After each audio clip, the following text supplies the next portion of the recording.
Ya, kita ada di sini untuk membicarakan sebuah isu yang sekarang ini sedang dan terus menerus ke depan saya percaya dibicarakan oleh banyak gereja. Saya sudah menolong beberapa juga untuk menjadi staf ahli semacam begitu atau narasumber untuk membicarakan persoalan ini di beberapa sinode karena mereka perlu untuk mengambil pernyataan sikap terhadap isu LGBT. Nah, tema yang saya berikan,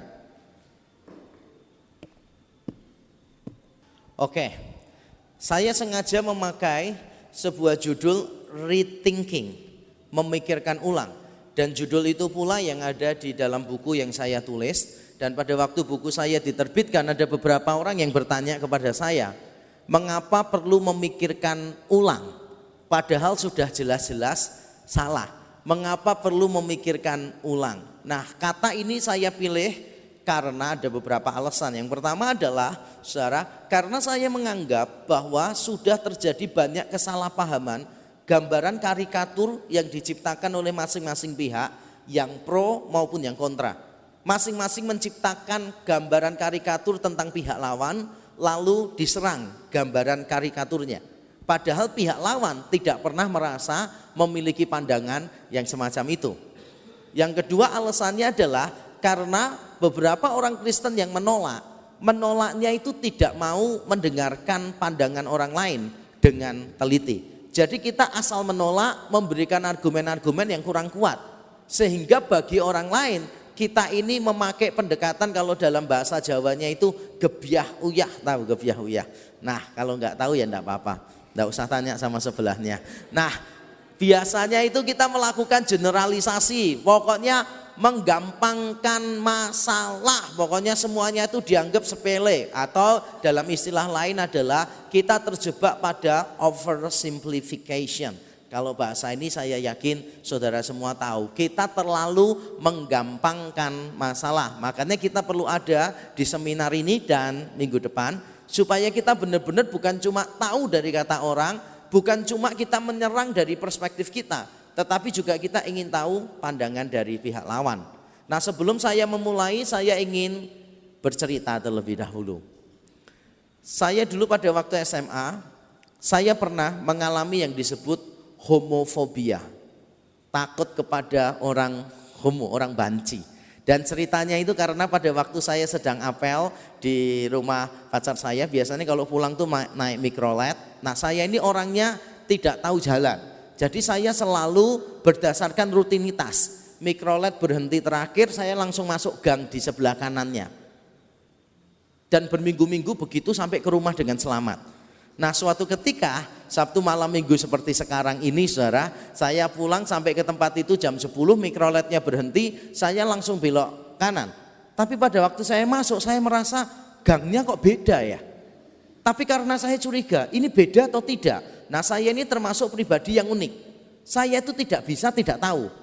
Jadi pada saat saya bingung, ini salah atau enggak? Satu-satunya jalan untuk memastikan salah atau enggak apa? Dijalani. Saya dari dulu gitu. Jadi kalau saya itu dulu malam-malam kecil-kecil misalnya begitu ya, saya tuh takut, itu setan atau bukan ya? Saya cek, bener setan atau enggak gitu.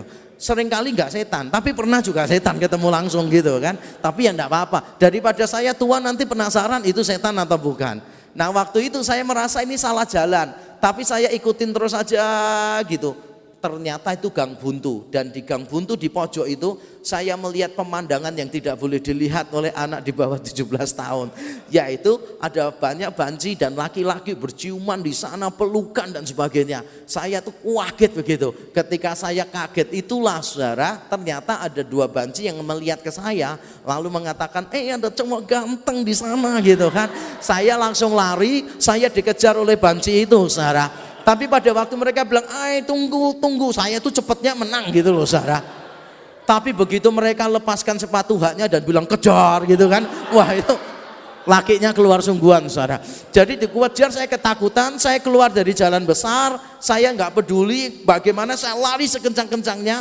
Lalu ada seorang bapak, saya pegang tangannya bapak itu dan saya bilang, Pak, tolong saya Pak, saya dikejar banci Pak, tolong saya Pak. Bapaknya bilang, enggak apa-apa, saya lindungi kamu. Wah, saya lega. Bayangkan kalau saya bilang gitu, bapaknya bilang, iya nanti saya lindungi kamu gitu kan.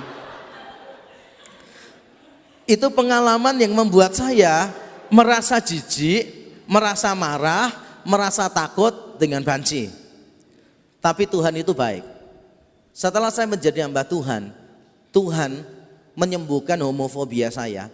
Yaitu ketika ada seorang yang datang kepada saya, yang saya tahu orangnya ini sungguh-sungguh mengasihi Tuhan, sungguh-sungguh bertobat, dan dia berkata begini, seorang calon hamba Tuhan yang masih muda ini berkata, Pak, saya ini seorang gay, saya tidak pernah tertarik dengan perempuan, jadi saya tertariknya dengan laki-laki. Sambil menangis dia cerita, lalu saya minta tolong teman saya, jadi kami berdua memberi konseling kepada dia beberapa kali. Pernah suatu ketika saya pelayanan keluar kota, saya ajak dia, ayo kamu ikut aku pelayanan. Nah, kemudian di mobil jalan bincang-bincang, begitu mau sampai tempatnya, dia langsung bilang begini, nanti malam saya tidur di mobil saja, tidak usah di kamar. Saya sudah tahu pergumulannya dia apa. Lalu saya beritahu, jangan, kamu tidur di kamar aja. Toh kalau kamu mau saya juga pasti nggak mau, ya kan, nggak ada masalah. Jadi ini justru baik buat kamu gitu loh. Jadi akhirnya kami tidur satu kamar, saudara. Kami berdoa gitu kan. Oke, setelah itu saya tidur dengan tenang. Jam 2 malam, di tengah keheningan malam itu, tiba-tiba saya itu digoyang-goyang gitu kan. Badan saya itu goncang gitu. Kemudian saya bangun gitu. Ketika saya bangun saya lihat dia. Dia itu nangis luar biasa melihat saya, dia pegang saya begini, dia bilang gini, saya terangsang sekali. Bayangkan ya jam 2 malam loh saudara. Ketika saya melihat dia begitu saudara, saya dengan penuh belas kasihan, saya berkata kepada dia, saya akan doakan kamu. Kemudian dia bilang, saya tak keluar aja. Saya bilang jangan, saya percaya kamu bisa berubah. Mengapa kamu tidak percaya dengan dirimu sendiri? Lalu saya doakan dia, kami tidur kembali di kamar itu. Beberapa tahun kemudian saya menghadiri pernikahan orang itu. Beberapa tahun kemudian saya pelayanan di tempat dia dan dia sudah punya 2 anak. Dan ketika saya tanya apakah pergumulanmu bagaimana? Dia bilang pergumulannya selalu ada, tapi juga Tuhan selalu sediakan kemenangan bagi dia. Nah, mengapa saya memulai seminar ini dengan 2 cerita tadi? Karena saya ingin memberitahu saudara bahwa ketika saya mencoba untuk mengamati masalah homoseksualitas ini, saya mengamatinya bukan dari kejauhan. Saya pernah mengalami apa yang disebut homofobia, tapi saya juga bersyukur karena Tuhan telah pakai saya untuk menyembuhkan atau untuk membimbing seorang dari gay menjadi laki-laki yang normal kembali. Dan ini kiranya membuka wawasan kita bahwa ini bukan cuma pembahasan yang abstrak, yang teoritis bagi saya, tapi ini benar-benar pembahasan yang dari hati saya, dan saya berharap kita pun melihatnya dengan cara yang sama. Dan mari kita memulai dengan satu hal. Pengkhotbah 1 ayat 9 dikatakan apa yang pernah ada itu akan terus ada, dan tidak ada yang baru di bawah kolong langit ini. Sama sekali tidak ada yang baru. Ketika kita sekarang mengguncingkan tentang homoseksualitas, sebetulnya mungkin sedikit terlambat. Dan saya tahu mengapa semua orang membicarakan ini, karena berkaitan dengan keputusan Mahkamah Konstitusi Amerika tahun yang lalu. Nah, karena mereka ini menjadi pusat, Amerika menjadi pusat kebudayaan global, maka semua orang pada akhirnya membicarakan tentang homoseksualitas. Tapi kalau kita melihat di dalam sejarah, maka kita akan menemukan beberapa hal. Homoseksualitas adalah praktek yang lama. Istilah homoseksualitas muncul pertama kali 1869 di Jerman. Jadi sudah lama istilah homoseksualnya ada, tapi prakteknya jauh lebih lama lagi. Karena kalau kita melihat di dalam sejarah Timur dekat kuno misalnya, ini kok terlalu lama ya. Di Timur dekat kuno itu sudah ada, saya tidak akan sebutkan sumber-sumbernya. Kalau saudara mau langsung difoto, langsung dicatat, atau kalau saudara mau beli buku saya, nanti ada semua di situ. Tapi saya beritahu bukan untuk promo buku, bukan, supaya saudara beli. Berikutnya homoseksualitas di Yunani Romawi kuno. Di Timur Dekat kuno itu ada beberapa orang yang memang mempraktekkan itu. Dan sikap dari budaya Timur Dekat kuno itu rata-rata seragam, yaitu mereka mengecam. Walaupun di beberapa tempat dibiarkan. Nah, di dalam budaya Yunani Romawi kuno sikapnya sedikit terbuka jika dibandingkan dengan Timur Dekat kuno. Terbuka itu dalam arti memang ada praktek-praktek semacam itu, orang tahu tetapi orang tidak mengurusi masalah-masalah itu. Dengan kata lain, mereka membiarkan. Lalu kalau saudara tertarik dengan budaya di Tiongkok, maka saudara tahu bahwa sejak abad ke-16 sampai ke-11 sebelum Masehi, pada waktu dinasti Shang, maka di sana juga ada praktek homoseksualitas, dan itu menurut catatan sejarah dilakukan oleh beberapa orang yang di istana. Jadi keluarga istana mempraktekkan homoseksualitas, itu sudah lama sekali ada. Homoseksualitas di Indonesia kapan mulai ada? Sebetulnya menurut catatan sejarah, dan ini menariknya, yang menulis ternyata bukan orang Indonesia. Menurut catatan, komunitas banci itu sudah ada di Indonesia itu sejak tahun 1800. Sudah lama ada, dan itu adanya di Batavia, begitu, di Semarang juga ada, di Surabaya, kemudian di Makassar. Beberapa daerah yang dianggap strategis di sana, terutama di Batavia, di Jakarta, itu ada komunitas banci sudah lama sekali. Nah, komunitas homoseksual modern di Indonesia itu memang baru ada beberapa dekade yang lalu, dan ini yang menjadi salah satu pelopor adalah orang di Surabaya yang menjadi penggagas dari gaya Nusantara. Jadi gaya Nusantara tapi GAY-nya itu huruf besar.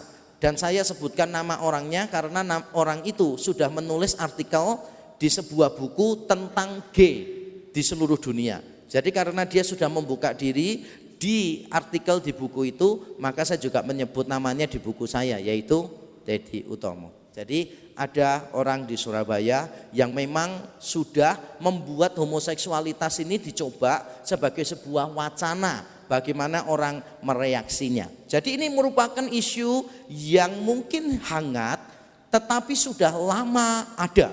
Jadi ini bukan hangat-hangat tai ayam. Sebab kalau tai ayam itu hangatnya cuma sebentar, ya kan. Siapa yang pernah nginjak tai ayam? Tolong berbagi cerita. Nah, biasanya hangatnya tidak terlalu lama, ya. Oke, lalu apa yang baru sebetulnya di dalam semuanya ini? Lalu apa yang baru? Yang baru itu ada dua. Satu adalah legalisasi formal. Kalau dulu di beberapa budaya kuno memang ada praktek homoseksualitas, masyarakat kadangkala membiarkan. Tetapi tidak ada masyarakat yang melegalkan. Kalau sekarang ada upaya secara legal, secara formal untuk memberikan kekuatan hukum bagi mereka. Kalau dulu itu sekadar diabaikan atau mungkin malah ditentang, malah ditekan. Kalau sekarang ada upaya untuk memberikan kekuatan hukum, inilah yang baru. Yang kedua yang baru adalah pencitraan publik. Kita mau atau tidak mau, setuju atau tidak setuju, sadar atau tidak sadar, maka kita menemukan pemetaan secara sosialnya telah berubah. Dulu orang-orang yang LGBT akan dipandang sebelah mata. Mereka akan diberi label yang begitu banyak yang sifatnya negatif.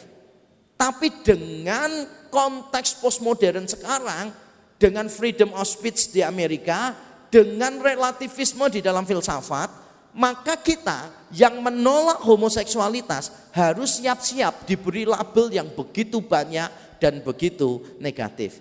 Kita siap-siap akan disebut orang yang pikirannya picik. Kita ini katak dalam tempurung. Kita ini orang yang tidak terbuka, tidak menghargai hak orang lain dan sebagainya dan sebagainya. Jadi ada pencitraan publik yang semacam itu, dan inilah hal yang baru. Dilegalisasi, dan mereka sekarang di atas angin secara sosial. Saya akan menampilkan beberapa gambar di sini yang mungkin bisa menolong kita. Ini kenapa bisa begini? Nah.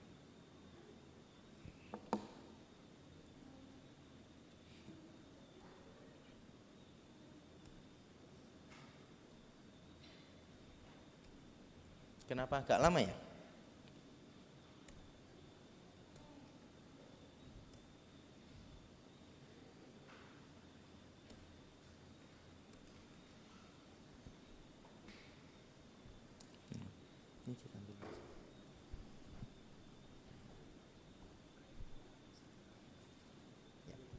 Jadi sekarang kita akan siap-siap kalau misalnya orang akan mengatakan begini kepada kita, hate is not a family value. Jadi kalau kita menolak LGBT, selalu kita siap diberi label apa? Kita ini membenci. Jadi kalau tidak setuju, diidentikan dengan membenci. Karena mereka sudah punya konsep begini, kalau mengasihi berarti menerima. Ngerti maksud saya? Mengasihi menerima. Nah kalau kita tidak setuju berarti tidak mengasihi. Tidak mengasihi berarti membenci. Ada sebuah juga orang yang mengatakan begini, I am a Christian and I apologize to the community of LGBT for the way my fellow Christians treat you. But I'm a Christian and I welcome you. I agree with you. Jadi kalimat-kalimat semacam ini adalah kalimat-kalimat yang dianggap dalam tanda kutip pikirannya itu terbuka banget gini. Ini orang Kristen yang nggak terlalu fanatik, ini orang Kristen yang benar-benar open minded, ini orang Kristen yang pinter. Tapi begitu kita menentang, kita dianggap orang Kristen yang tidak baik. Maka ada istilah bigotry, yaitu kita dianggap sebagai orang yang picik. Pokoknya kalau kita tidak setuju, maka kita dianggap sebagai orang yang picik. Tapi apakah benar demikian, saudara? Apakah benar demikian? Nah, saya akan mengajarkan. Ya, oke, thank you. Kita perlu melihat dalam hal ini, speaking the truth in love. Keseimbangan antara dua hal ini harus dijaga. Speaking the truth in love. Di dalam Efesus 4 ayat 15 dikatakan, tetapi dengan teguh berpegang kepada kebenaran, di dalam kasih kita bertumbuh di dalam segala hal ke arah Dia, Kristus yang adalah kepala. Terjemahan bahasa Indonesia ini kurang jelas. Di dalam kasih menerangkan frase sebelumnya atau menerangkan sesudahnya. Di dalam kasih ini menerangkan berpegang pada kebenaran atau menerangkan bertumbuh di dalam segala hal. Kalau dalam teks Yunani jelas, bahasa Inggris juga jelas. Terjemahannya begini, rather speaking the truth in love, we are to grow up in every way into Him who is the head, into Christ. Speaking the truth in love. Kita mengatakan kebenaran benar, tetapi di dalam kasih. Ada beberapa orang yang mengatasnamakan kasih, tapi tidak berani untuk mengutarakan kebenaran.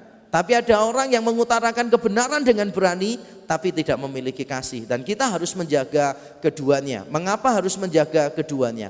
Kita harus mengasihi LGBT, menunjukkan kasih kepada mereka. Mengapa? Karena bagaimanapun mereka itu gambar Allah, imago Dei. Mereka dengan kita nggak ada bedanya. Mereka gambar Allah, kita gambar Allah. Mereka gambar Allah yang rusak, kita juga gambar Allah yang rusak. Bedanya apa? Kita sudah masuk bengkel, mereka belum, bedanya cuma itu. Jadi kita sudah mengalami proses transformasi di dalam Kristus, dan proses ini akan terus berlangsung. Sedangkan mereka yang tidak mau bergumul dengan homoseksualitas mereka, berarti mereka belum mengalami fase transformasi. Tapi anyway, we are all God's image. Yang kedua, Roma 1 ayat 32 mengatakan bahwa orang yang melakukan dengan orang yang menyetujui itu dosanya tidak jauh beda. Bahkan ada penafsir yang mengatakan menyetujui itu lebih besar dosanya daripada melakukan. Kadangkala kita ketika melakukan itu karena ada tekanan yang besar, godaannya besar. Ketika kita melakukan, kita merasa bersalah dengan apa yang kita lakukan. Tapi ketika kita menyetujui, tanpa tekanan pun kita setuju. Nanti kalau ada kesempatan, tidak perlu tekanan. Ada kesempatan, kita juga pasti akan melakukannya. Jadi saya ingin kita itu bukan cuma melihat orang-orang yang LGBT, wah ini orang yang menjijikkan. Tapi sebetulnya mereka yang setuju dengan homoseksualitas juga tidak kalah kotornya, tidak kalah berdosanya dengan yang melakukan. Jadi kalau saudara tidak melakukan, tetapi saudara menyetujui, Tidak jauh beda kesalahannya. Mengapa kita perlu menunjukkan kasih? Alasan yang lain adalah karena ada beberapa orang LGBT yang sungguh-sungguh bergumul dengan persoalan ini. Di dalam sebuah seminar saya memang pernah bertemu dengan LSM LGBT, datang di seminar saya dan di gereja GKI juga di luar kota. Lalu setelah itu minta bertemu dengan saya di konsistori dan mereka terbuka dengan saya.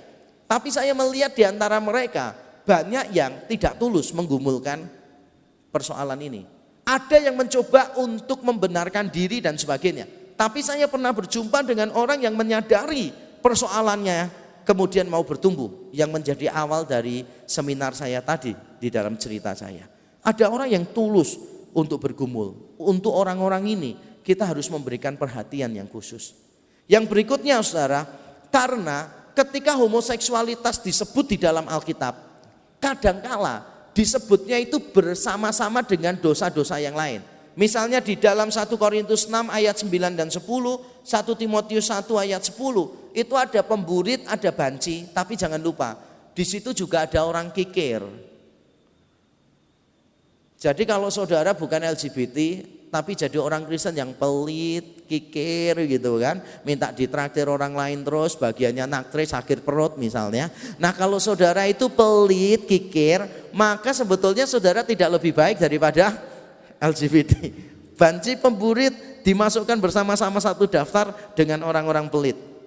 Tapi jangan lupa, walaupun kita menyatakan kasih, tapi kita juga harus tegas menyatakan kebenaran. Dan saya akan mengutipkan dari Michael Brown di dalam bukunya Can You Be Gay and Christian, halaman yang ketiga. Dan ini adalah sebuah pengamatan yang baik dari Brown. This in fact has become one of the most forceful arguments in the gay Christian debate. The law of love requires us to embrace same-sex couple. Indeed, common humanity calls for it. In fact, to deny these committed same-sex couples the right to marry and be together is not only to violate the law of love, it is to deny them the right to love. Jadi kalau ada orang yang menolak pernikahan sesama jenis, maka orang itu dianggap telah merampas hak orang lain. Bukankah mengasihi itu hak setiap orang? Mengapa kamu mengatur-ngatur siapa yang harus dikasihi dan siapa yang tidak? Jadi ketika orang tidak setuju, itu dianggap orang itu tidak mengasihi, orang itu dianggap melakukan kejahatan terhadap orang-orang lain yang dia tidak setujui. Tapi apakah benar konsep semacam ini? Di dalam realita kita tahu bahwa kalau kita mengasihi itu menegur. Kalau saudara punya anak, saudara biarkan mau apa saja saudara kasih. Misalnya anaknya bilang begini, "Pak, pinjem pisaunya dong Pak, yang Papa lagi pakai." "Oh jangan, mainan pakai pisau ini kan pisaunya tumpul. Papa punya yang lebih gede, yang lebih tajam. Mainkan aja nggak apa-apa," gitu. Saya yakin ini adalah orang tua yang gila. Kalau ada anaknya sedang melakukan kesalahan, lalu orang tua membiarkan anaknya, maka orang tua ini tidak mengasihi anaknya. Jadi jangan sampai kita terjebak pada dikotomi yang palsu. Kalau mengasihi itu menerima, kalau menerima itu menyetujui. Ini dikotomi kategorisasi yang keliru yang kita harus hati-hati. Kita bisa menerima orangnya, tapi kita tidak menyetujui pandangannya. Kita dengan agama lain, kita menerima. Kita harus punya sahabat orang non-Kristen karena kita hidup di dalam masyarakat yang majemuk. Kita menghargai mereka, beribadah dengan baik. Tetapi tetap tidak setuju, itu hak kita masing-masing juga. Jadi kalau kita merasa bahwa anak kita salah, maka kita juga biasanya akan memberikan teguran. Contoh dari Alkitab pada banyak. Yesus Kristus misalnya, wah ini tokoh yang luar biasa. Pro LGBT kadangkala juga mengutip Tuhan Yesus sebagai pendukung homoseksualitas. Kalau saudara lihat di demo yang mereka lakukan, ada yang membawa tulisan bunyinya begini, "What Jesus says about LGBT, kosong, tidak ada apa-apa." Karena Yesus tidak pernah membahas LGBT, berarti Yesus membiarkan LGBT. Itu logika mereka. Di dalam sebuah seminar yang saya pimpin, ada orang yang menanyakan itu, saudara. Dan itu ada hamba Tuhan yang memang setuju LGBT bertanya itu. Dia bilang begini, apakah pernah Yesus melarang homoseksualitas? Kalau Yesus tidak pernah melarang homoseksualitas, kenapa kamu melarang homoseksualitas? Cara berpikir hamba Tuhan ini konyol. Dengan mudah saya bisa jawab. Saya langsung jawab begini, Yesus pernah melarang enggak hubungan seks dengan binatang? Enggak pernah, ya udah lakukan aja. Yesus pernah enggak bicara tentang incest, pernikahan dengan sesama keluarga itu dilarang? Yesus pernah bicara enggak? Enggak, ya udah kamu lakukan aja berarti boleh. Itu kan cara berpikir yang terlalu kerdil gitu loh, saya ngerti maksud saya. Tapi nanti Sabtu depan saya akan bicara Alkitab dan homoseksualitas. Hari ini saya tidak akan membahas tentang itu. Ada orang yang menjadikan Yesus sebagai tokoh yang pro LGBT, alasannya begini, lihat apa yang Yesus lakukan kepada perempuan yang berzina itu. Ketika ada orang kedapatan berzina, apakah Yesus menghukum dia? Yesus kan tidak menghukum dia. Mengapa orang Kristen menghukum orang yang berdosa dan dianggap bersalah? Yesus saja yang suci tidak seperti itu kok. Gitu kan. Lalu ada ungkapan-ungkapan, I love Jesus but I hate Christians. Tapi tolong baca cerita Yesus dan perempuan berzina tadi. Bacanya sampai tuntas. Ketika sepi kan Yesus tanya sama perempuan itu, tidak adakah yang menghukum engkau? Terus jawabnya, tidak ada Tuhan. Yesus bilang apa? Aku pun tidak menghukum engkau. Titik tah. Bukan titik toh, ada tambahannya. Lalu apa tambahannya? Pergilah dan jangan berbuat dosa lagi. Pergilah dan jangan berbuat dosa lagi. Jadi Yesus menunjukkan kasih dalam hati. Dia tidak menghakimi secara keras, tetapi dia juga menunjukkan kebenaran ketika dia mengatakan sin no more. Jangan berbuat dosa lagi. Saya paling suka itu Yakobus. Yakobus 1 ayat 16. Wah, dia bilangnya begini. Saudara-saudara yang kukasihi. Oh, kan kalau dibayangkan tuh wajahnya ya, gitu kan. Saudara-saudara yang kukasihi. Jangan sesat, gitu loh. Ngerti enggak maksudnya? Jadi kita kadang-kala menemukan hamba Tuhan yang bisanya itu cuma sesat gitu kan. Kalimatnya itu kan kenceng banget gitu kan. Atau terlalu penuh lemah lembut gitu kan, tapi nggak berani negur. Saya itu pernah pelayanan di satu tempat, hamba Tuhannya gembala sidangnya, saudara, diumpat setelah kebaktian oleh beberapa jemaat, diomongin binatang dari A sampai Z, diomongin kasar. Pada waktu minggu berikutnya saya khotbah, pada waktu salaman sebelah saya gembala sidangnya, beberapa jemaat bilang apa? Om, yang khotbah biar Yakub aja om. Om itu perlu dengerin bagaimana khotbah yang baik. Khotbahnya om enggak enak sama sekali. Ketika saya dengar begitu, wih, ini jemaat kurang ajar banget ya. Lalu saya beritahu gembalanya, om, kok enggak ditegur? Om ini gembala ya, nak ya. Gembala itu enggak kayak gitu sama dombanya. Dalam hati saya mikir, loh ini domba atau kambing? Kalau jemaat kayak gitu, itu kemungkinannya dua. Kalau tidak kambing, ya berarti serigala. Ngerti nggak, saudara? Lah kalau ada serigala di dalam gereja kita nggak pukul, wah repot. Domba yang lain kena makan, ngerti nggak maksud saya? Harus ada ketegasan. Makanya jemaat kalau ditegur pendeta, jangan bilang gini, pendeta aku enggak punya kasih. Loh, justru ketika pendeta menegur itu penuh dengan kasih. Kalau pendeta kalian salah dibiarkan, itu namanya bukan pendeta yang penuh kasih, ngerti? Tapi kalau pendeta tiap kali negur terus gak pernah mesem ya, memang aneh, saudara ya. Speaking the truth in love. Jadi saya berharap saudara bisa paham posisi saya. Walaupun saya tidak setuju dengan homoseksualitas, tapi ketidaksetujuan saya bukan muncul dari kebencian sama sekali. Tapi justru karena saya mengasihi mereka, saya ingin bertukar pikiran dan saya ingin memberitahu apa yang saya yakini sebagai kebenaran. Nah, apa yang membuat orang menjadi homoseksual? Secara cepat saja, pola asuh yang keliru. Jadi kalau ada pola asuh yang keliru, itu bisa menyebabkan masalah. Misalnya dia anak laki satu-satunya, semuanya itu perempuan. lalu mainannya adalah mainan perempuan. Yang lebih celaka lagi seperti orang yang saya tangani tadi, dia menjadi gay itu gara-gara begini. Dia anak laki yang paling kecil, kakak-kakaknya itu perempuan, ada kakak laki tapi jauh. Nah kalau tinggal di desa, mandinya kan biasanya bukan di rumah, tapi kamar mandi umum kan. Sehingga pada waktu mandi, anak kecil laki-laki ini selalu dibawa oleh kakak-kakaknya perempuan, dijaga, dimandikan. Dan itu terjadi terus sampai dia SMA. Makanya dia itu sering melihat kakak-kakak perempuannya telanjang pada waktu mandi. Jadi dia tidak pernah merasa tertarik dengan tubuh wanita. Ini pola asuh yang keliru. Atau kalau ada distorsi relasi antara ayah dan anak laki-laki. Jadi kalau kita ini laki, ayah, jadilah kepala keluarga yang baik. Jangan sampai yang menjadi kepala itu istri. Sebab kalau yang menjadi kepala itu istri, maka anak itu akan mengalami kebingungan secara gender.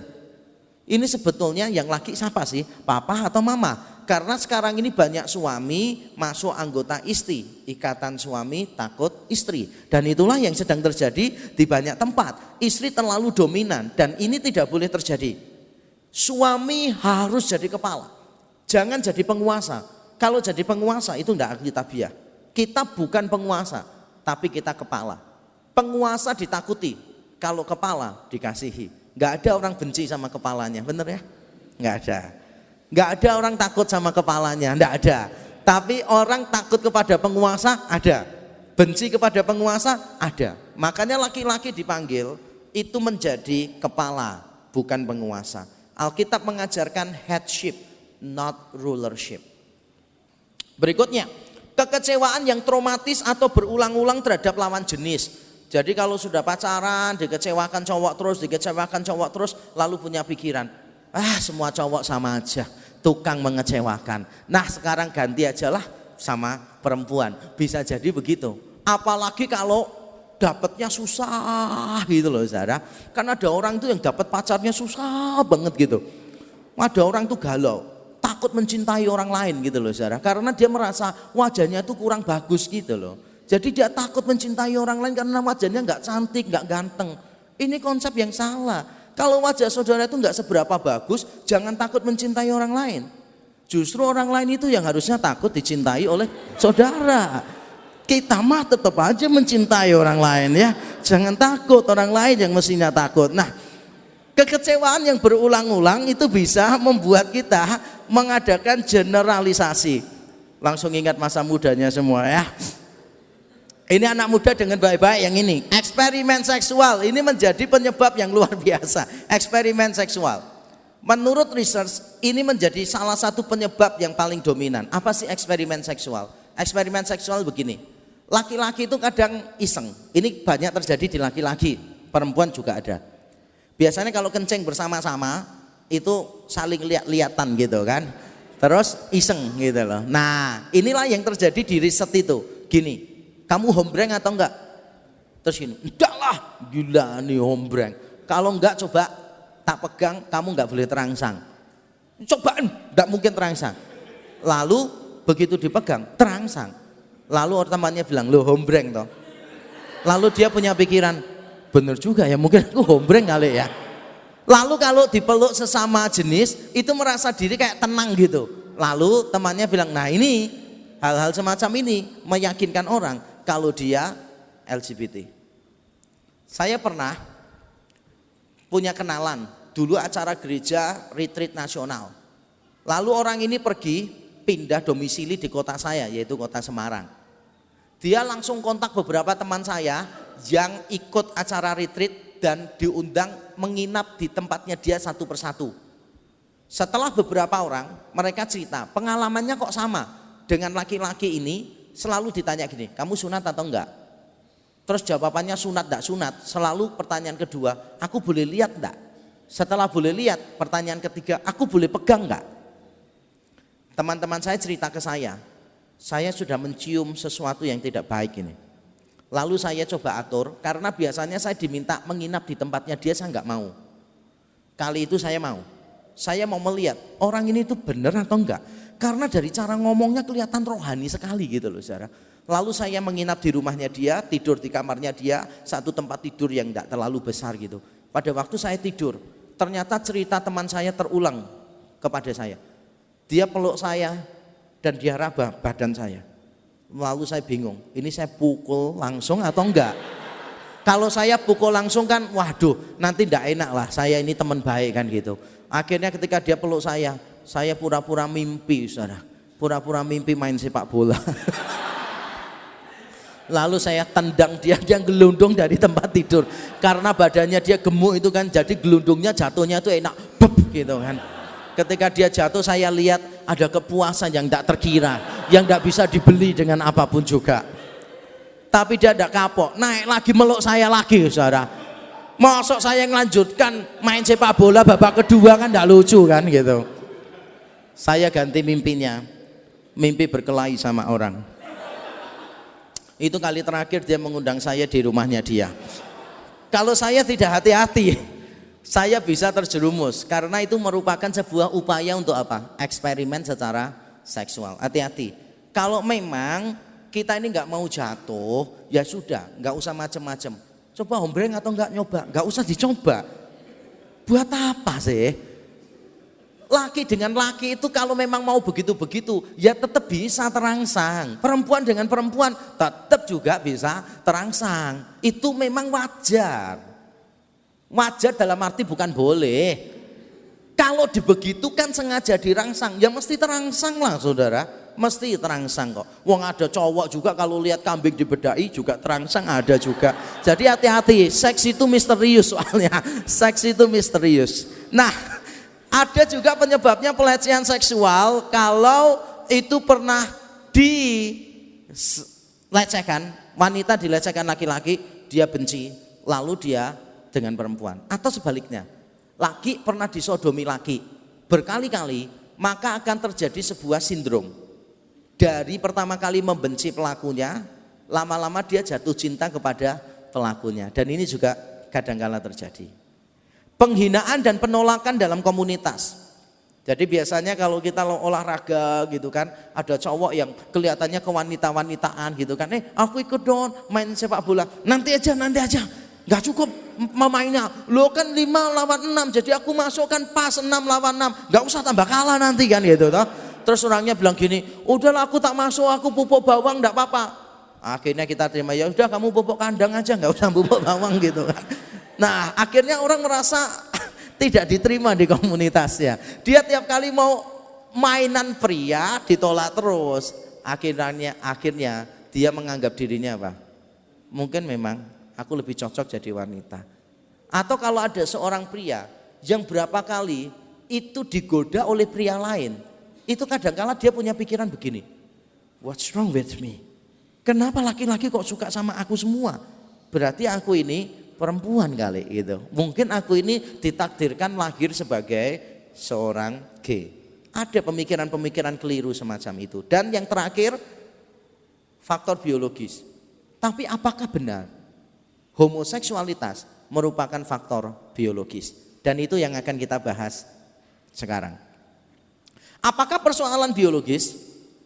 Dan mengapa kita perlu membahas ini? Sherwood Cole di dalam artikelnya Homosexual Basis halaman 90 mengatakan, a biological explanation provides an acceptable excuse for the behavior in that if they were born that way should be accepted for what they are. Such explanation have clear political and social implications regarding legal criteria and court rulings that may be used in establishing civil rights legislation and in protecting minority groups. Yang artinya begini, kalau memang bisa dibuktikan bahwa homoseksualitas itu adalah faktor genetis, maka itu faktor bawaan. Kalau memang faktor bawaan, ya diterima apa adanya. Harus kita terima what they are, who they are. Memang mereka lahir semacam itu. Jadi persoalannya itu bukan masalah bermoral atau tidak bermoral. Masalahnya adalah alamiah atau tidak alamiah. Kalau itu alamiah, faktor genetis, ya sudah diterima apa adanya dong, nggak bisa kita bilang salah. Itu mengapa banyak orang yang pro LGBT berusaha sekuat tenaga membuktikan bahwa homoseksualitas itu faktor genetis. Albert Mohler, presiden dari Seminari Baptis yang terkenal, mengatakan di dalam artikelnya When Science is Enslaved, halaman 22, saya terjemahkan dari buku saya, sebuah tujuan utama dari gerakan yang memperjuangkan hak para penganut homoseksual adalah untuk menetapkan penyebab biologis dari homoseksualitas agar dapat menggeser diskusi homoseksualitas dari isu moralitas menjadi isu hak kaum minoritas. Kalau memang sudah terbukti itu faktor biologis, berarti persoalannya bukan moral dan tidak bermoral. Persoalannya hak atau tidak berhak. Contoh ya, kalau ada orang yang lahir tidak sempurna, permisi, dia cacat. Saudara memberi dia perlakuan khusus atau tidak? Memberi dia perlakuan khusus. Karena tidak bisa disamakan dengan orang lain. Kalau di Amerika itu canggih sekali. Saya pertama sampai malu. Saya mau kuliah naik bis begitu kan. Ada orang itu pakai kursi roda. Terus dia menghentikan bisnya. Saya langsung turun dari bisnya mau bantu dia. Wah, saya kaget. Ternyata itu begitu pintu bisnya buka gitu kan. Kemudian ada besinya keluar. Lurus gini. Orangnya tinggal naruh kursi rodanya di tempatnya terus ditarik. Masuk tinggal langsung seat belt. Saya sampai tengah, keren banget ya, keren banget. Saya tadi itu bingung bagaimana cara nolong orang itu kan. Setelah masuk mungkin orang itu lihat saya dan bingung bagaimana cara menolong orang ini ya. Supaya tidak terlalu deso gitu kan kira-kira. Nah kalau memang homoseksualitas itu faktor genetis, ya memang itu hanya dialah. Itu mengapa orang sangat menggeluti masalah medis. Tapi apakah benar? Saya tidak akan membahas tuntas karena saya pernah menyampaikan ini di Fakultas Kedokteran selama 3 jam hanya khusus untuk membahas tentang riset secara medis, saudara. Baru kali itu saya menjadi pembicara dan tidak percaya diri.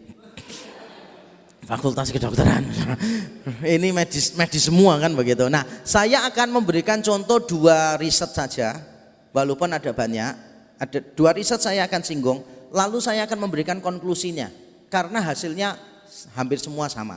Jadi saya akan memberikan 2 riset. Pertama, riset pada saudara kembar yang dibedakan dari kembar identik dan kembar tidak identik. Kalau MZ itu berarti kembar identik, kalau DZ itu berarti tidak identik. Ada seorang yang bernama Coleman tahun 1952 meneliti pasangan yang kembar identik. Ternyata menurut risetnya dia 100% kalau yang satu itu G, satunya G. Satunya lesbi, satunya juga lesbi. 100%. Jadi Coleman mengambil kesimpulan homoseksualitas itu faktor bawaan. Karena paling gampang kan membuktikan dari saudara kembar. Ini penyelidikan Coleman. Kemudian tahun 1991 ada orang yang bernama Bailey and Paillard. Dia mengadakan survei yang sama. Dan hasilnya sangat berbeda. Hasilnya begini, 52% pada pria yang kembar identik. Jadi kalau pria itu kembar identik, satu G, satunya itu G, kemungkinannya 52%. Tapi kalau kembarnya tidak identik, kemungkinannya menurun. Kemungkinannya cuma 22%. Tapi tetap lebih besar daripada 50%. Tapi tidak sebesar Coleman yang 100%. Tidak. Lalu diadakan riset oleh Bailey, Paillard, kali ini dia menggandeng Neil dan Agay pada tahun 1993. Ternyata dilakukan riset pada wanita yang kembar. Hanya 48% wanita yang kembar identik. Itu kalau satu lesbi, satunya juga lesbi. Berarti below 50%. Kalau tadi kan di atas, kalau yang pria. Ini di bawah. Lalu pada wanita yang tidak kembar identik, itu angkanya jauh lebih menurun, yaitu 16% saja. Sangat kecil. Eckert, Borchert, Bolen, dan Heston 1986 mengatakan begini, pengaruh pada saudara kembar pria identik yang hidup terpisah lebih besar daripada yang wanita. Jadi kalau dia kembar tapi diasuh orang tua yang berbeda, Di Amerika kan sering begitu karena orang tuanya hamil muda atau kena narkoba dan sebagainya. Nah, diadakan riset khusus untuk saudara-saudara kembar yang sejak kecil terpisah. Maka hasilnya begini, angka kesamaan pada pria lebih besar daripada angka kesamaan pada wanita. Tapi tetap angkanya tidak besar. Tapi kalau dibandingkan yang pria dengan yang wanita, tetap lebih besar yang pria. Dan memang ada kecenderungan yang pria ini lebih besar ya, ada kecenderungan yang pria lebih besar. Ini 52, ini 22. Kalau dibandingkan ini 52, ini 48. Ini 22, ini 16. Ini juga belum terjawab menurut medis. Mengapa pria kecenderungannya lebih tinggi sedikit daripada yang wanita? Tapi apakah benar bahwa riset terhadap orang-orang kembar membuktikan homoseksualitas itu faktor genetis?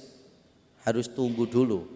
Karena ada orang yang bernama King and McDonald tahun 1992, dia mengadakan riset serupa dan hasilnya begini. Tingkat kemiripan orientasi seksual sangat rendah. Jadi tambah lama itu tambah rendah. Kalau tadi Coleman 100, lalu mundur lagi jadi 52 kan ya. 52 terus 48, kali ini lebih rendah lagi. Terus kesamaannya belum tentu faktor biologis kalau menurut King and McDonald. Karena bisa jadi mereka itu berbagi pengetahuan dan melakukan aktivitas seksual bersama. Kalau orang kembar itu kan biasanya dekat. Di sini pernah nggak lihat atau dekat dengan orang kembar? Kalau yang satu suka ini, dia juga suka itu. Bahkan ada beberapa orang kembar tuh yang benar-benar nggak terpisahkan. Kalau saudara pernah menonton reality show My Strength Addiction, itu ada 2 perempuan kembar yang seumur hidup mereka tidak pernah terpisah lebih dari 30 menit. Baru kali itu di reality show mereka dipisahkan lebih dari 30 menit. Dan dia bilang apa? Kami makan porsinya sama, yang dimakan juga sama, kalau minum itu sampai diukur minumnya juga sama. Karena orang kembar itu somehow itu ada kedekatan secara psikologis. Dan karena dekat berbagi pengetahuan. Karena berbagi pengetahuan berarti ada kemungkinan juga berbagi apa? Perilaku seksual. Tapi sama sekali nggak ada hubungannya dengan faktor genetis. Itu sama saja dengan kalau saudara dekat dengan orang lain, berbagi pengetahuan, bereksperimen bersama, akhirnya juga melakukan hal yang sama.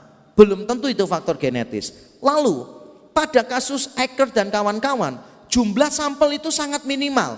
Cuma 2 pasangan pria dan 4 wanita. Nah sekarang persoalannya, jumlah orang kembar di Amerika itu berapa banyak sih? Apakah ketika mengambil 2 dan 4 ini sudah representatif? Ini sangat bahaya sekali. Kalau menurut riset, ini tidak bisa dipertahankan. Apalagi ada kecacatan begini. Pada waktu mencari sampelnya, respondensnya, ternyata itu dicari dengan cara yang tidak objektif. Misalnya apa? Diumumkan di majalah-majalah yang memang pro homoseksualitas. Sehingga orang-orang yang pada akhirnya mau untuk diriset adalah orang-orang yang tidak eligible karena tidak punya fairness. Tidak bisa data yang jujur itu diambil. Saya ngambil satu contoh misalnya begini. Ada orang yang nulis tesis S2. Ini mahasiswa teologi. Tanya kepada saya gini, tolong dong bantu saya mau bikin tesis nih. Tentang apa? Penyalahgunaan keuangan di Sinode X. Saya bilang, kamu dapat datanya dari mana? Nanti saya wawancara. Saya bilang, sudah lupakan aja, tesismu gak mungkin selesai. Gak mungkin bisa dikerjakan. Dia bingung, kenapa gak bisa dikerjakan? Coba kamu bayangin ya, kamu ketemu pendeta nih, pendetanya senior misalnya. Terus kamu datang, kamu tanya, Om mau tanya, Om pernah nggak ya nyelundupkan duit gitu kan, ngambil duitnya gereja begitu kan? Oh pernah cu gitu kan? Kira-kira ada orang ngaku nggak? Nggak mungkin lah. Makanya saya beritahu, unless you find another way to get your data, don't do it. Percuma nggak akan bisa lulus. Kalau saya dosennya pasti nggak lulus dari awal. Datanya nggak mungkin jujur toh. Ada orang lain lagi malah lebih seru. Pernah datang ke saya bilang gini, saya mau nyelidiki perselingkuhan di antara pendeta-pendeta. Kamu dapat datanya dari mana? Iya nanti saya mau tanya, wawancara gitu loh. Masa ada orang ngaku sih saudara? ditanya, Pak Pendeta pernah nggak ya selingkuh gitu? Oh sering saya ya, ini loh nama-namanya gitu loh. Kira-kira ngaku nggak ya? Masa kalian mau tanya sama pendeta, Pak Pendeta pernah selingkuh ya? Pernah. Kok nggak ketahuan ya? Saya mau belajar cara selingkuh yang aman bagaimana? Nggak mungkin lah. Ini omong kosong bisa dikerjakan. Jadi kalau saudara mau melakukan penelitian lapangan, field research, harus memastikan datanya itu representatif, akan mendapatkan data yang jujur juga. Riset ini tidak mungkin jujur, tidak mungkin representatif. Nah kemudian begini, saudara kembar cenderung memiliki lingkungan dan pola asuh yang sama, sehingga kesamaan mereka sulit dipastikan berasal dari genetika atau faktor eksternal. Karena kan tadi penyebab orang homoseksualitas kan banyak kan ya. Bisa pola asuh, bisa ini itu penolakan dari komunitas. Sehingga sulit untuk dipastikan apakah orang yang kembar ini gay, ini lesbi. Sekalipun misalnya benar-benar 100%, kenyataannya kan tidak. Seandainya benar-benar 100%, tetap kita nggak bisa memastikan itu faktor genetis atau faktor eksternal, nggak bisa. Ini satu riset. Sekarang kita akan lihat riset berikutnya. Saya akan lompatin ini karena ini terlalu sulit, terlalu rumit. Masalah orang masih di dalam kandungan, pengaruhnya terhadap dorongan seksual dan sebagainya. Menurut saya terlalu rumit. Nah ini yang sedikit lebih gampang. Bukti struktur otak, neuroanatomical evidence, anatomical evidence. Simon Levy, ini adalah pendukung LGBT dan dia sudah menulis beberapa buku yang cukup bagus. Tahun 1991 dia mengadakan riset begini hasilnya. Berdasarkan otopsi pada beberapa jenazah homoseksual, ditemukan bahwa nukleus interstisial ketiga dari hipotalamus anterior, inah tiga lah pokoknya gitu, satu bagian di otak. Nanti kalau dikasih gambarnya juga percuma. Kalau di depan fakultas kedokteran itu ada gambarnya. Nah ini loh tempatnya di sini gitu kan, kayak tahu-tahu gitu ya. Pada pria homoseksual adalah lebih kecil daripada pria heteroseksual. Jadi inah tiganya itu diteliti, ternyata yang homoseksual lebih kecil daripada yang heteroseksual. Berarti kesimpulannya apa? Kalau Levy menduganya gini, berarti orang menjadi homoseksual atau heteroseksual ditentukan oleh ukuran inahnya. Struktur neuroanatomical otaknya itu yang pengaruh. Jadi struktur anatomi otaknya besar atau kecil mempengaruhi perilaku seksual seseorang. Buktinya apa? Orang-orang homoseksual itu yang jenazahnya diotopsi ternyata lebih kecil ukuran inah tiganya. Apakah benar demikian? Tidak juga. Harus lebih hati-hati. Ini dia penjelasannya. Catatan medis pasien tidak memberikan bukti konklusif tentang orientasi seksual mereka. Artinya apa sih? Sebetulnya Levy ini kan menyelidiki jenazah, kan dia nyelidikinya kan otopsi kan, berarti sudah mati nih jenazahnya. Nah jenazah yang dia selidiki itu adalah pengidap HIV atau AIDS. Tapi persoalannya, apakah dia tahu sebelumnya orang ini itu perilakunya homoseksual atau tidak? Itu kan hanya asumsinya Levy bahwa kalau orang mati gara-gara AIDS, orang itu pasti homoseksual. Padahal kita tahu bersama ada orang yang tidak homoseksual pun bisa mati gara-gara AIDS. Catatan medis dari pasien-pasien yang meninggal ini tidak diperhatikan. Kemudian pengecilan inah 3 bisa saja terjadi akibat virus HIV karena objek studi menderita penyakit AIDS. Bisa jadi, ini Levy juga terbuka terhadap kemungkinan ini. Maksudnya begini, terlepas dari perilaku seksualnya dia homo atau hetero, ternyata pada waktu mati karena AIDS, inah 3-nya lebih kecil. Tapi kan bisa juga itu dijelaskan dengan cara begini. Oh dulu itu normal ukurannya. Setelah kena HIV baru mengalami pengecilan.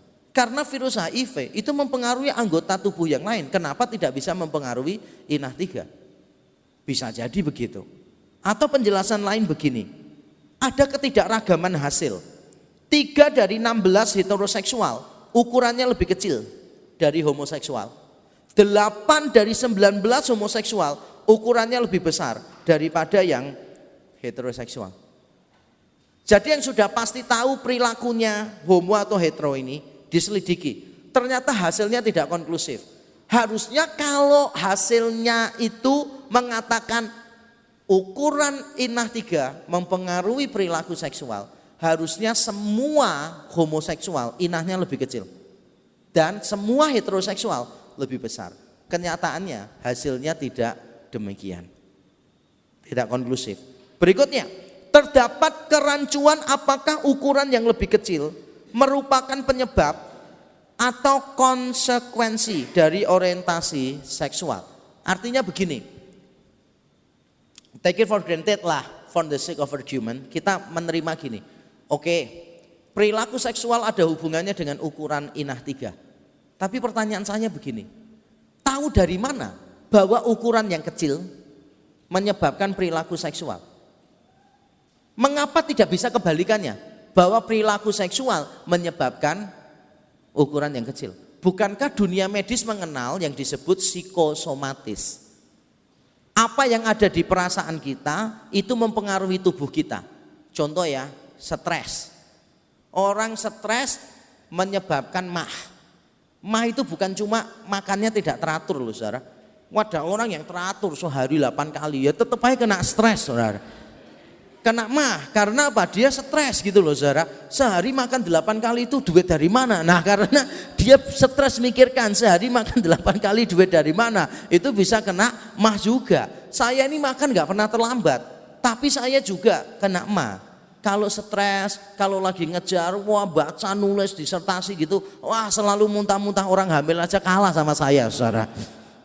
Jadi ada kalanya itu pikiran kita mempengaruhi tubuh kita, itu namanya psikosomatis. Pernah enggak kalian pertama kali mau mimpin pujian nih atau tampil di depan, perutnya sakit luar biasa, tapi begitu sampai ke depan, wih hilang, lalu kita bilang puji Tuhan, mujizat terjadi. Saya tadi wah mau tampil iblis enggak suka membuat saya sakit perut, setelah saya sampai ke panggung, wah Tuhan itu baik, disembuhkan.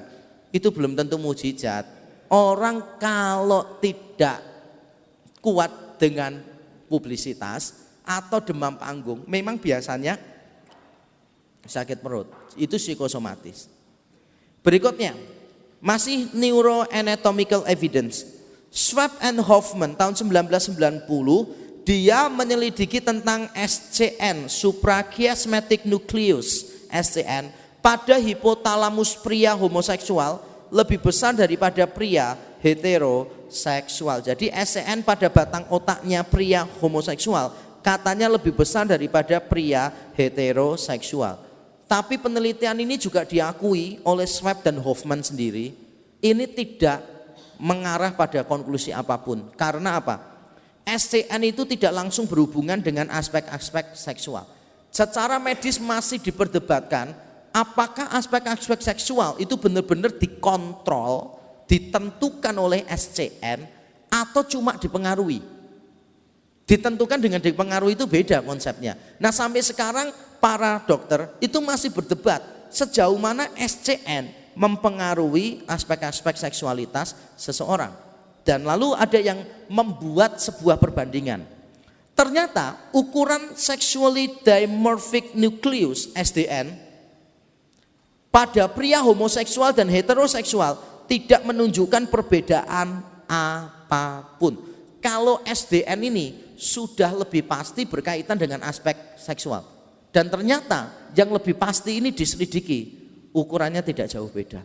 Sehingga riset berdasarkan ukuran SCN atau SDN di dalam hipotalamus itu tidak mengarah pada kesimpulan manapun. Saya akan langsung memberikan konklusinya secara medis. Saya ngambil dari artikel yang dikarang oleh Sherwood Cole. With both homosexual males and female, most of their brothers and sisters respectively were heterosexual, suggesting that whatever genetic influence might have been present was limited.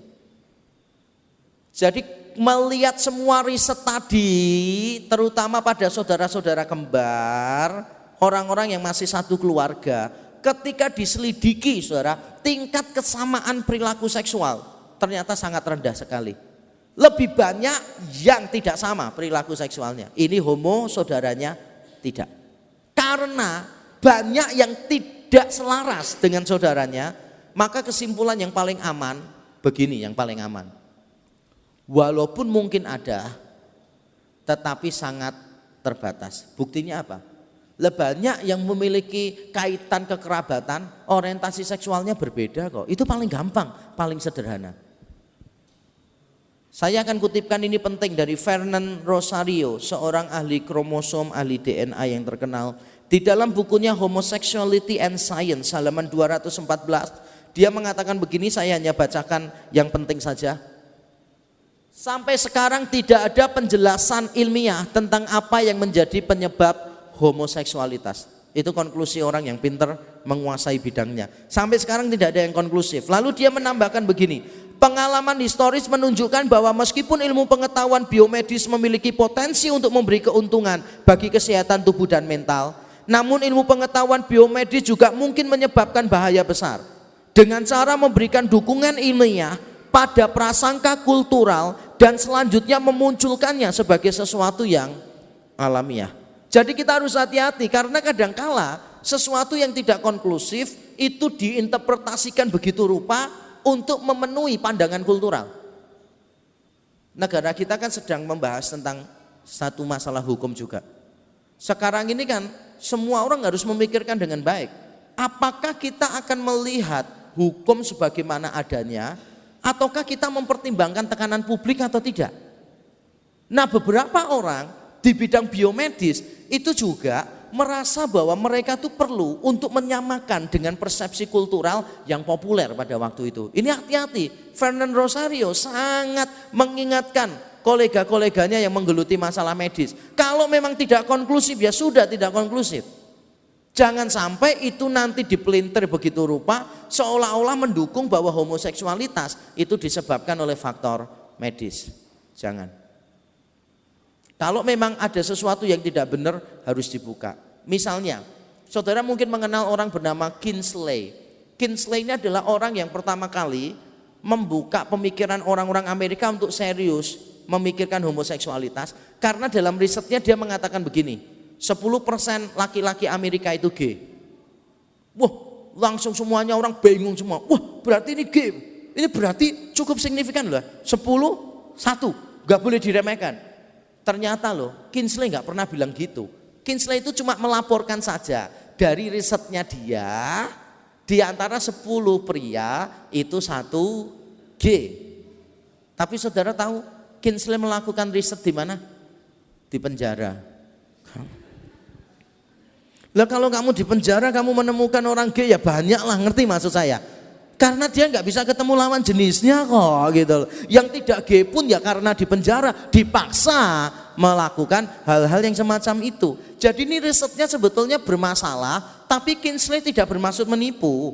Makanya asistennya dia mempertahankan. Kinsley tidak pernah mengatakan begitu. Tapi orang-orang yang sudah punya presuposisi, sudah punya asumsi dasar bahwa LGBT itu harus dihargai haknya, homoseksualitas itu tidak apa-apa, they do whatever they can. Jadi apa yang sebetulnya data tidak bicara apa-apa, data ini ditafsirkan seolah-olah menjadi bukti. Padahal tidak semua data itu bisa menjadi bukti. Hati-hati. Nah, beberapa pemikiran penting. Kalaupun hasil medis ini konklusif, padahal kan tidak. Kalaupun seandainya homoseksualitas adalah faktor genetis, padahal tidak. Tetap, kalaupun itu dimainkan, tetap tidak membuktikan homoseksualitas itu alamiah. Dan ini adalah pemikiran penting. Pertama, saudara perlu membedakan yang deskriptif dengan yang preskriptif. Deskriptif itu berarti bersifat menggambarkan saja. What is happening, what people are doing, itu namanya deskriptif. Tapi ada yang namanya preskriptif, yaitu what people should do. Bukan cuma what it is, but what is ought to be. Apa yang seharusnya dilakukan. Itu namanya preskriptif. Nah sekarang, seandainya nih, homoseksualitas itu faktor genetis. Apakah ini bersifat deskriptif atau preskriptif? Itu cuma deskriptif. Seandainya itu benar, kita cuma bisa mengatakan begini. Menurut riset, orang kembar kemungkinan besar saudaranya juga memiliki perilaku seksual yang sama. Cuma sebatas itu. Tapi tidak bisa dijadikan preskriptif, tidak bisa. Itu cuma deskriptif. Itu pun kalau benar. Kenyataannya kan belum tentu, enggak konklusif, malah beberapa keliru. Nah, poin kedua saya ingin saudara tahu. Apakah orientasi seksual menjadi justifikasi bagi perilaku seksual? Saya akan terangkan bentar ya. Ini agak sulit. Tapi saya janji, ini tidak mudah. Jadi gini. Tadi kan ada orang punya pikiran gini kan. Faktor genetis menyebabkan orientasi seksual orang. Nah, orientasi seksual mendorong orang melakukan perilaku seksual. Jadi kalau faktor genetisnya X menyebabkan dia punya orientasi homoseksual, orientasi itu membuat dia berperilaku homoseksual. Tapi coba pikirkan baik-baik. Apakah orientasi seksual ini seandainya memang benar disebabkan oleh faktor genetis, apakah orientasi seksual otomatis menjadi pembenaran untuk perilaku seksual? Saya ambil contoh ya. Kalau ada orang punya orientasi seksual itu pedofilia, suka kepada anak kecil. Ada dong orang-orang tertentu yang orientasi seksualnya itu kalau melihat anak kecil itu, wah ini rasanya kalau lihat anak kecil ya bisa terangsang gitu. Saya heran, kok nggak ada ya orientasi seksual sukanya sama nenek-nenek gitu, sama kakek-kakek gitu. Nggak ada namanya rasanya, belum pernah di riset. Tapi ada orang yang suka kepada anak kecil, namanya pedofil. Hati-hati. Nah, seandainya nih ada orang punya orientasi seksualnya kepada anak kecil, lalu dia melecehkan anak kecil, boleh nggak? Lalu dia menikahi anak kecil, berhubungan seks dengan anak kecil, boleh nggak? Ya jelas nggak boleh dong. Berarti apa? Antara orientasi seksual dengan perilaku seksual harus dijembatani dengan baik. Tidak bisa mengatakan karena orientasinya X, perilakunya X juga boleh dong karena selaras. Tidak bisa, itu enggak. Orientasi seksual bukan menjadi pembenaran bagi perilaku seksual. Contoh lain, ada orang yang hyperseksual, ada memang. Jadi saya pernah bertemu dengan orang yang saya juga konselingi. Orang ini benar-benar tingkat seksualnya itu waduh luar biasa. Dia itu kalau lihat rambut perempuan jatuh di meja gitu, ketinggalan di meja, pikirannya dia itu bisa liar, bayangkan yang enggak karu-karuan gitu loh Sarah. Sampai saya pernah tanya sama dia, kamu kalau lihat kambing dibedai bagaimana? Dia itu pernah ya, dia cerita, dia kalau di mikrolet, dia sebelahnya perempuan, padahal enggak kenal ya, berdempetan gitu aja, dia itu bisa terangsang luar biasa. Berarti ini orangnya benar-benar dorongan seksnya kuat. Sampai dia bilang gini, aku mau tak potong aja biar nggak jatuh dalam dosa. Saya bilang percuma, yang jatuh pertama kan pikiranmu soalnya. Malah kamu sudah pikiranmu jatuh dalam dosa, nggak bisa dilampiaskan, tambah sakit hati kamu ya kan. Terus dia bilang gini, aku tak nikah aja secepatnya. Saya bilang jangan, berarti pernikahanmu rendah. Pernikahanmu hanya untuk memuaskan seksualitasmu. Saya beritahu dia, mungkin loh ya, sampai kamu mati, kamu juga bergumul dengan ini. Tapi persoalannya adalah, kamu mau bergumul mengalahkan enggak? Ada orang yang memang dorongan seksnya itu kuat sekali, saudara, ada. Itu di satu STT kan pernah membuat formulir pendaftaran diganti. Biasanya Indonesia, sekarang diganti Inggris. Name, nama, date of birth gitu kan. Wah, tanggal sekian, tanggal lahirnya, seks. Harusnya kan male and female gitu kan. Orangnya bingung, seks diisi very strong. Saya belum tanya sama dosennya, akhirnya diterima nggak mahasiswa teologi itu ya. Nah, ada orang yang dorongan seksualnya itu tinggi, memang ada. Sekarang coba pikirkan gini ya, Seandainya dia orientasi seksualnya tinggi, boleh nggak sih? Dia itu melakukan pelecehan, pemerkosaan kepada orang lain, boleh nggak sih dia punya istri banyak? Ya nggak boleh dong. Berarti itu mengajarkan kepada kita apa? Antara perilaku seksual, antara orientasi seksual dengan perilaku seksual itu tidak ada keterkaitan. Jangan sampai punya pikiran orientasi seksual membenarkan perilaku seksual. Lalu ada poin ketiga yang saya ingin saudara juga pahami ini. Antara penyebab dan pembenaran. Seandainya memang faktor genetis menentukan orientasi seksual dan orientasi seksual menentukan perilaku, belum tentu. Ini menyebabkan ini menyebabkan ini. Belum tentu penyebab ini membenarkan tindakannya ini. Contoh, ada orang mencuri karena dia miskin. Pada waktu ditangkap polisi di sidang, tetap salah nggak? Loh, tapi ada penyebabnya loh, yaitu dia miskin. Lalu dia bilang gini, ini miskin ini ya faktor genetis saya. Loh, kok bisa faktor genetis? Ini soalnya penyakit keturunan. Dari dinasti kesekian saya, kakek nenek kakek buyut semuanya miskin, sampai bapak saya miskin. Saya lahir juga miskin. Ini bukti bahwa kemiskinan itu penyakit menurun. Ketika saya mencuri, tidak apa-apa karena saya miskin. Ya enggak mungkin lah orang bisa terima begitu. Ngerti poin saya ya? Jadi orang-orang yang bersusah payah membuktikan homoseksualitas faktor genetis akan mengalami persoalan karena hasilnya tidak konklusif. Kalaupun hasilnya konklusif belum tentu bisa dipakai untuk pembenaran. Berikutnya, seandainya itu faktor genetis, kenyataannya tidak. Seandainya faktor genetis, apakah bisa kita katakan begini, itu kan alamiah sih. Karena itu alamiah, ya sudahlah kita terima. Tapi kita harus hati-hati dengan yang namanya alamiah. Ada orang yang pro LGBT mengatakan begini, binatang itu mempraktekkan homoseksualitas. Beberapa spesies memang melakukan itu. Makanya Manipek, petinju Filipina, yang mengatakan bahwa orang-orang LGBT lebih rendah dari binatang karena binatang tidak melakukan homoseksualitas. Itu kalimat yang salah. Saya pernah membaca buku, sudah ditemukan beberapa spesies melakukan praktek homoseksual, dan spesies yang umumnya tidak homoseksual pun di bawah kondisi tertentu bisa mencoba melakukan hal-hal yang homoseksual. Tapi pertanyaan saya begini, walaupun homoseksualitas dipraktekkan di dunia binatang, tidak bisa disebut alamiah, tidak bisa disebut dasar moralitas kita. Mengapa? Coba pikirkan, binatang itu kanibal. Apakah boleh manusia kanibal? Ya tidak dong. Mengapa sih? Karena tindakan binatang didasarkan insting. Tindakan manusia itu bukan cuma insting, tetapi juga pertimbangan moral, hati nurani dan sebagainya. Sehingga apa yang terjadi pada dunia binatang tidak bisa diaplikasikan langsung kepada manusia. Inti persoalan setelah itu baru tanya jawab. Inti persoalannya sebetulnya adalah otonomi moral.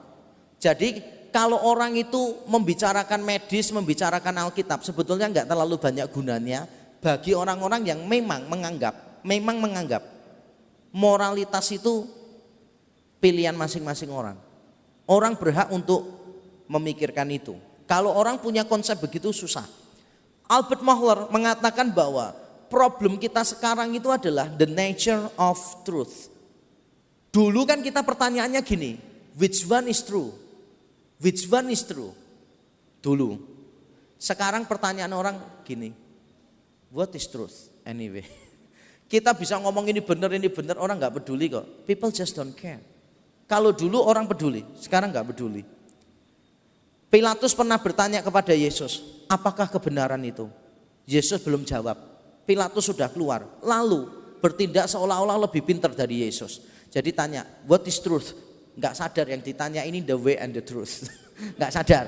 Nah, Yesus sebelum jawab, Pilatus malah pergi ngomongin orang Yahudi. Orang ini benar. Wong dia nggak tahu kebenaran itu apa kok. Nah, orang-orang modern itu kayak Pilatus sekarang. Merasa diri berhak untuk menentukan benar salah. Sama seperti Hawa, ketika digoda oleh iblis, kamu akan menjadi seperti Allah, bisa membedakan yang baik dan yang jahat. Padahal tidak bisa. Secara cepat, Ernest Hemingway. Ada yang suka Ernest Hemingway? Kalau saudara suka tenis lapangan, nah saudara pasti tidak kenal dia. Dia soalnya bukan petenis. Dia adalah sastrawan yang terkenal, Ernest Hemingway. Di dalam salah satu bukunya Death in the Afternoon halaman 13, dia mengatakan begini, saudara. About morals, I only know that what is moral is what you feel good after. What is immoral is what you feel bad after. Di dalam salah satu filmnya Halle Berry.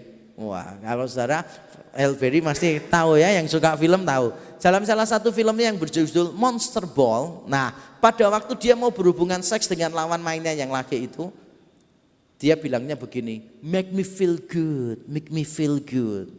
Terus mereka berhubungan seks. Apa yang diucapkan Halle Berry di dalam film Monster Ball itu menggambarkan moralitas orang-orang postmodern sekarang. Yang baik itu apa? As long as you feel good. As long as you do not hurt other people, that's fine. Ini moralitas yang berbahaya sekali. Albert Ellis mengatakan demikian dalam bukunya At the Dawn of the Sexual Revolution halaman 28. I firmly believe that sex is a biological as well as a social drive, that in its biological phases it is essentially non-affectional. If this is so, then we can expect that however we try to civilize the sex drive, there will always be an underlying tendency for them to escape from our society in calculated shackles. Yang artinya selamat Natal dan tahun baru, Tuhan memberkati kita. Intinya dia mengatakan sebetulnya persoalan seksual itu persoalan biologis, persoalan sosial, tapi bukan persoalan moral gitu loh. Intinya itu begitu. Masalah seks itu kan masalah pribadi orang sih. Kenapa orang lain mengurusi? Nah, ini bagian terakhir untuk hari ini.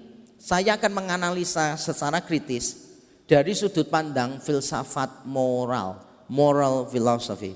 Moral philosophy ini salah satu disiplin ilmu di dalam filsafat yang sebetulnya sangat rumit, tapi malam ini saya akan mengungkapkannya dengan cara yang paling sederhana. Saya akan mencoba menganalisa pandangan-pandangan otonomi moral tadi dari kacamata moral philosophy. Kalau ada orang yang mengatakan begini, as long as I feel good, that's fine. Benar salah itu enggak ada. Kalau kamu merasa benar, kayak Ernest Hemingway mengatakan, kamu merasa baik, ya udah itu berarti benar. Nah, seorang yang bernama Richard W. McCarthy mengatakan begini dalam bukunya Sexual Virtue halaman 23 dan 233-235. Dengan sebuah moralitas yang relatif terhadap perasaanmu sendiri, engkau memang tidak dapat salah dalam tanda kutip, tetapi engkau tidak bersentuhan dengan realita.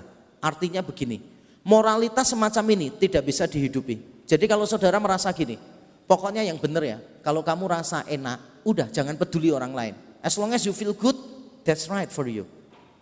Ada sebuah cerita, profesor ethics di satu universitas di Amerika memberi tugas mahasiswanya untuk menulis karya ilmiah. Ada satu mahasiswa menulis karya ilmiah. Dia membuktikan kebenaran itu relatif. Yang penting orang merasa enak, nyaman, ya udah itu berarti benar. Gak usah pengaruh orang lain. Pada saat karya tulisnya selesai dikumpulkan ke dosen ini, dosennya baca, lalu dikasih nilai F dengan tulisan I don't like the color. F-nya itu karena nggak suka sampulnya, warna sampulnya itu nggak suka profesornya. Dibagikan ke mahasiswanya. Mahasiswanya marah nggak? Marah, datangi dia protes. Nggak bisa. Kamu nggak bisa gitu, kamu salah. Profesornya bilang no. According to your writing, according to your paper, as long as I feel good, that's fine. Orangnya bilang, no, but you cannot do that, gitu. That's unfair. Terus kan profesornya tanya, loh, isimu bener nggak? Selama orang merasa nyaman, berarti bener. Nggak bisa, jangan pengaruh sama orang-orang lain, nggak usah takut. As long as you feel good. Kemudian profesornya tetap insisting gitu, I feel good, grading you F. Mahasiswa ini mengalami persoalan karena dia tidak bisa hidup di dalam realita. Seandainya dia menganggap profesornya salah, berarti tesisnya dia keliru.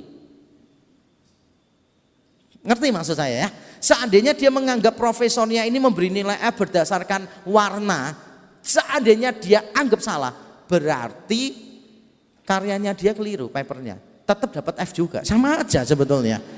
Jadi kalau ada orang ngotot, as long as I feel good, I will do it. Itu orang-orang yang kalau saudara lihat kakinya ya, nggak nyentuh lantai.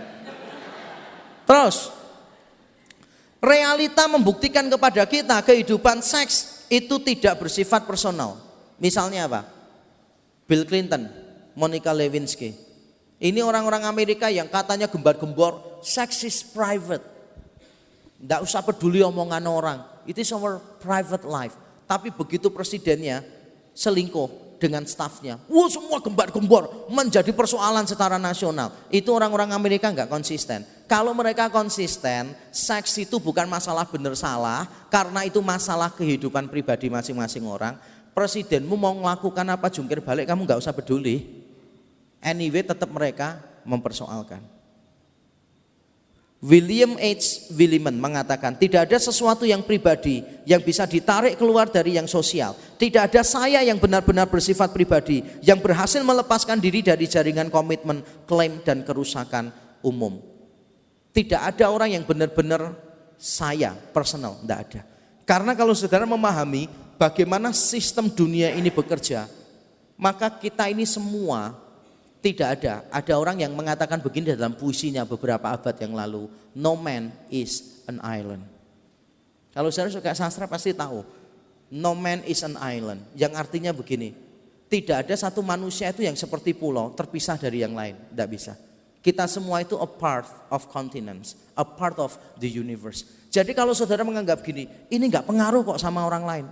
Kok tahu nggak pengaruh sama orang lain? Sedangkan pemahaman kita tentang sistem aja berbeda-beda kok. Coba ya saudara pikir, siapa di sini yang menemukan pacar atau pasangan hidup gara-gara hal yang sepele? Bolpennya jatuh ditolong misalnya. Terus misalnya ketinggalan kereta, ngambil kereta berikutnya, ternyata ketemu di situ. Banyak ya orang kayak begitu ya. Jadi akhirnya hidupnya dia itu dipengaruhi secara signifikan gara-gara peristiwa yang kecil, yang sepele. Kota Chicago itu pernah kebakaran, hampir 2/3 kotanya kuno dulu, habis. Gara-gara apa? Ada seorang yang meletakkan lenterannya itu di kandang sapi dan sapinya tidak sengaja menendang. Lalu terbakar satu ladang, satu peternakan, satu kota, 2/3 kota hancur. Kalau ditanya, kota itu hancur gara-gara apa? Sapinya nggak sengaja nendang, ngerti? Jadi siapa bilang saudara itu bisa melepaskan diri dari masyarakat dan mengatakan it is my private life? Gak ada yang namanya private life. Kita ini terhisap pada masyarakat. John Corvino, pendukung LGBT, tapi ini orang yang kritis. Saya salut dengan dia, walaupun saya beda pendapat dengan dia pada akhirnya.